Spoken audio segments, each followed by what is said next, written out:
हाँ तो students, electricity के इस एपिसोड नंबर 10 में हम लोग देखेंगे गतिशीलता तथा चालकता में संबंध, यानी relation between mobility and conductivity. तो मोबाइलिटी और कंडक्टिविटी के बीच एक रिलेशन इस्टेब्लिश करने के लिए सबसे पहले हम लोग एक कंडक्टर वायर की कल्पना करते हैं, एक चालक तार की कल्पना करते हैं और इस चालक तार का नाम मान लेते हैं कि इसका नाम है PQ और इसकी लंबाई कितनी है, तो इसकी लंबाई है L और इसके अनुप्रस्थ काट का क्षेत्रफल कितना है, तो A है। ठीक है। और जब इसके सिरों के बीच भी विभवांतर उत्पन्न किया जाता है, एक ऐसी बैटरी जोड़ी जाती है जिसका विभवांतर क्या है, तो जिसका विभवांतर V है। तो V विभवांतर देने के कारण इस चालक के सिरों P और Q के बीच विभवांतर भी स्थापित हो जाता है, जिसके कारण चालक के अंदर एक विद्युत क्षेत्र E पैदा हो जाता है। और विद्युत क्षेत्र E जब उत्पन्न होता है तो हम लोगों को पता है E = F/Q। तो विद्युत क्षेत्र E के कारण Q आवेश पर F बल काम करने लगता है और F बल के कारण इसके जो अंदर इलेक्ट्रॉन हैं, चार्ज जो हैं, आवेश, वे Vd वेलोसिटी से गति करने लगते हैं। अनुगमन वेग, संवहन वेग Vd से गति करने लगते हैं। ठीक है। और इसमें विद्युत धारा I प्रवाहित होने लगती है। तो हम लोग अब यहाँ शुरू करते हैं from definition of electric current, यानी विद्युत धारा की परिभाषा से या ओम के नियम से आप कह सकते हैं। ओम के नियम से भी कह सकते हैं कि V/R = क्या होता है, I, यानी V = IR। तो V/R = होता है I। ठीक है। और अब यहाँ जो V/R हमने लिया तो ये I का वैल्यू हम लोगों ने क्या प्राप्त किया था, NeAVd। ये कहाँ प्राप्त किया था I = NeAVd? तो शायद एपिसोड नंबर 3 में विद्युत धारा और अनुगमन वेग, धारा घनत्व और अनुगमन वेग में संबंध प्राप्त कर रहे थे, वहां I = NeAVd मिला था।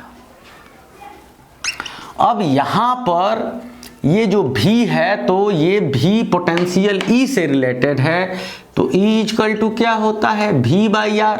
लेकिन यहाँ चालक की लंबाई कितनी है, तो L है, तो E = V/L। तो V को रोकेंगे तो वो क्या हो जाएगा, वो हो जाएगा EL।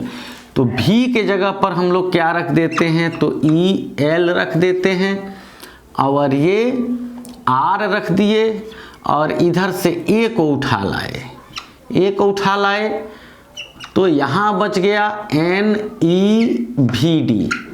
अब आप सोच ही रहे होंगे कि इसको क्यों लाए, तो इसको देखिए। अब इस इक्वेशन को हम लोग कैसे लिख सकते हैं, इसको लिख सकते हैं E = RA/L लिख सकते हैं। फिर ये उल्टेगा तो L ऊपर और RA नीचे चला जाएगा और यहाँ क्या बचा, तो यहाँ बचा Ne और Vd बचा। तो सिंपल सी बात है कि E और यहाँ आप क्या जानते हैं, RA/L क्या होता है, रो होता है, विशिष्ट प्रतिरोध या प्रतिरोधकता। अब यहाँ पे हुआ Ne और ये Vd मिला। अब यहाँ पर अगर हम बात करें तो E को यहाँ पे हम ट्रांसफ़र कर सकते हैं। ठीक है। तो अगर हम यहाँ 1/ρ को रोक लें, 1/ρ, तो E इधर चला आएगा और Ne और E हो जाएगा Vd/E। E आएगा तो Vd/E कर देते हैं। उसका क्या एडवांटेज है, उसका एडवांटेज ये है कि 1/ρ = Ne ठीक है। और वी डी बाई ई क्या है, तो म्यू है, यानी मोबाइलिटी है। इसके पहले हम लोग मोबाइलिटी देख चुके हैं। तो अब 1 बाई रो क्या है, तो 1 बाई रो सिग्मा है, यानी विशिष्ट प्रतिरोध का व्युत्क्रम क्या है, विशिष्ट चालकता है। तो सिग्मा इक्वल टू हो जाएगा एन ई और म्यू, जहाँ एन ई क्या है, कांस्टेंट है, एन क्या है, तो प्रति एकांक आयतन में इलेक्ट्रॉनों की संख्या है, और ई एक इलेक्ट्रॉन का आवेश है। तो ये किसी चालक के लिए ये क्या हो गया, एन ई, तो एक कांस्टेंट हो गया। तो इस कांस्टेंट के माध्यम से ये जुड़ा हुआ है। तो हम लोग कह सकते हैं क्या संबंध है किसमें, तो मोबाइलिटी यानी गतिशीलता यानी म्यू में, और किसमें, चालकता